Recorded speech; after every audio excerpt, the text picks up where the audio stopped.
Right, so once again, Israelis have been sent scrambling for shelters as air raid sirens go off warning of an impending attack. And with 10 days straight of attacks from the Houthis in Yemen disturbing their sleep, you can imagine those running for safety will have been thinking it's them again. But although they were involved in another strike last night, it wasn't just them as it happens. As for the first time in a long time, and once more underlining the failure of the Netanyahu regime in Gaza, rockets were fired by Hamas, and not only were they fired, but they got past Israel's ailing defence systems as well. But it gets even worse for Netanyahu from there, because of where in Gaza these rockets ended up being fired from, because they came from the most intensely cleared and ethnically cleansed northern reaches of the Gaza Strip, demonstrating not only that Hamas are still very much functional and very much still armed, but they're still capable of striking Israel despite everything that has been done to the Gaza Strip. And actually this response, coming now as it has, will likely prove to be entirely on Netanyahu himself, given what he's just gone and done. Right, so first let's start with what Netanyahu has done, which has apparently triggered the beginning of Hamas attacks on Israel once more. And for those who have been paying attention to matters pertaining to Israel and Hamas in recent weeks, Gaza in recent weeks, you'll know that they are supposedly engaged in further ceasefire talks, that this is what they've been doing, that these have been mediated between Qatar and Egypt. And one of the big concessions that had been discussed, the big news that has come out of these most recent talks, was Hamas agreeing to allow Israel to remain in Gaza in exchange for that ceasefire. They would allow IDF troops to remain in certain areas, such as the Netzarim corridor that Israel had built across the middle of the Gaza Strip, that the IDF has been fortifying in recent weeks as a for instance, again conceding ground to either appease Israeli concerns and get that ceasefire, or expose Netanyahu for being a dishonest peace broker, as he has proven to be time after time after time, always changing the remit of his negotiators and causing the peace talks to fail. This move by Hamas, of course, put Netanyahu on the back foot, and indeed, being that dishonest broker that he is, he has again changed the rules of what he wants, and by Wednesday of this week, Christmas Day, he decided that not only did he want his troops to stay in Gaza, but he wanted to dictate exactly where they stayed, and he wanted them to remain in control of the Philadelphia corridor. One thing Hamas could not allow, the border as this is between Gaza and Egypt, and Israel remaining in control of it is actually a violation of peace accords between Israel and Egypt that have remained in place since 1979, the Camp David Accords, which I've spoken about before. It simply isn't something, therefore, that any party can agree to Israel being allowed to do. Netanyahu knew it too. But alongside that, he demanded more detailed information about the hostages Hamas still hold, increasingly more difficult to do, it is alleged, because of how badly scattered they are now in the Strip these days. To cut a long story short, though, Netanyahu has just basically done it again, hasn't he? Despite being given a pass to stay in Gaza, he's decided to detonate the peace talks yet again, because this is absolutely not what he wants.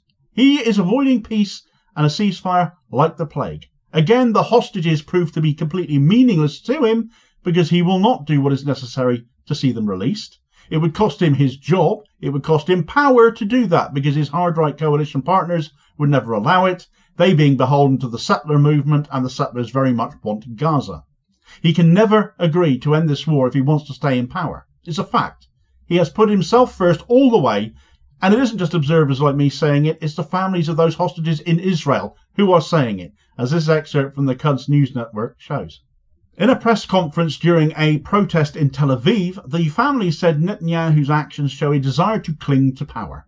They stated that he has been using various pretexts to block the deal, including insisting on control over the Philadelphia corridor on Gaza's border with Egypt and demanding detailed lists of prisoners. A spokesperson for the families of Israeli prisoners addressed Trump directly, stating that Netanyahu is sabotaging the swap deal. "You are the only one who can pressure him," he said. The families called for Israel to end the war in Gaza through a comprehensive prisoner exchange. "Our prisoners face imminent death, and we cannot afford to lose our soldiers to political games," they said. Hamas recently stated that new conditions set by Israel delayed a ceasefire and prisoner exchange agreement. These negotiations are reportedly taking place in Doha and Cairo. Desperate families now so despairing of their vainglorious and narcissistic prime minister that they're appealing to Donald Trump, of all people, to talk sense into someone else. But the US are the ones that fund Israel at the moment. They're the ones that are arming them most of all. So again, it always comes back to the US, regardless of who is in charge over there, as being the ones who can put that pressure on Netanyahu should they wish to. You just can't see Trump doing it. Israel have killed more of these hostages themselves than they've rescued, so what to do?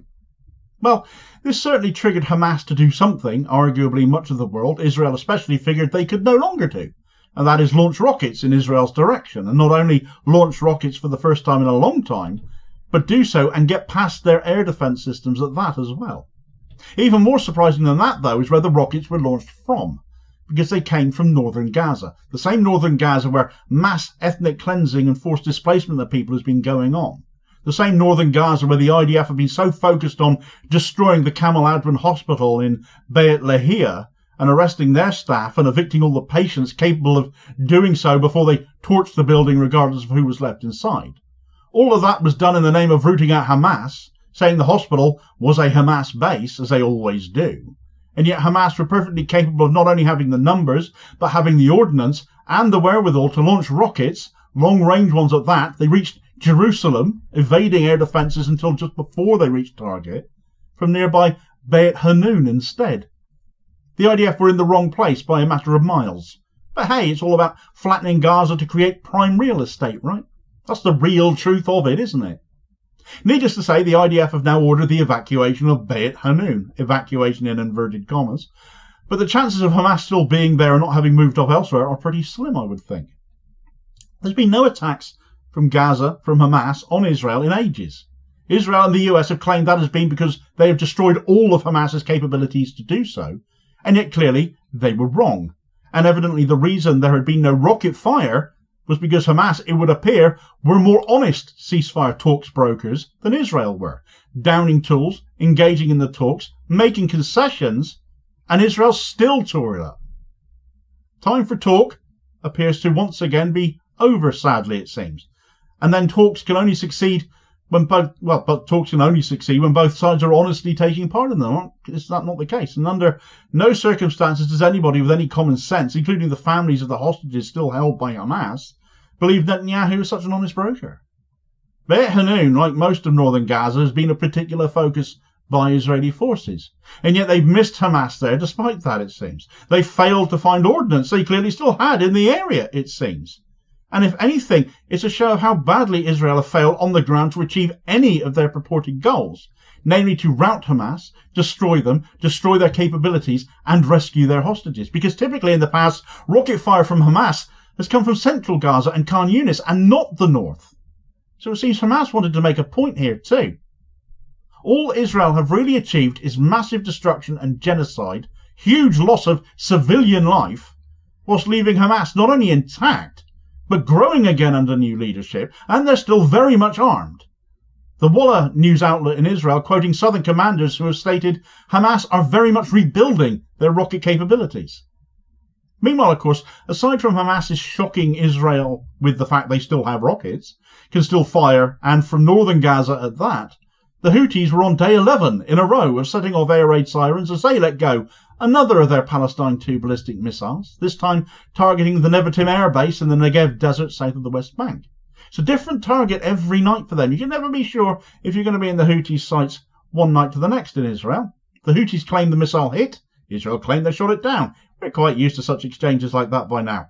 And whether it did hit or not, sirens were still sounded, people were still disturbed. That, I still think, is the main purpose of these nightly rocket attacks by the Houthis targeting Israel. But one thing the Houthis definitely did hit was their 13th American-made MQ-9 Reaper drone of the year, $300,000 a pop as these things are, brought down near the Yemeni capital of Sana'a. And again, it must be underlined that all Israel need to do to get a good night's sleep from the Houthis is to get out of Gaza. Netanyahu has again derailed that, so no rest for the wicked, as the saying goes. Meanwhile, the Houthis may be considering expanding their reach as a war of words is echoed over the small matter of HTS in Syria, allowing Israel to keep on seizing more and more ground with impunity and not protecting their people now, the people of Syria, as they purport to represent from further incursion. Could matters escalate there? Well, check out this video recommendation as your suggested next watch to find out all about that. Please do also hit like, share and subscribe whilst you're still here if you've not already done so, and help support the channel and not miss out on new daily content either. I hope you've appreciated it if you've got this far after all. It is very much appreciated if you do that, and I'll hopefully catch you on the next vid. Cheers, folks.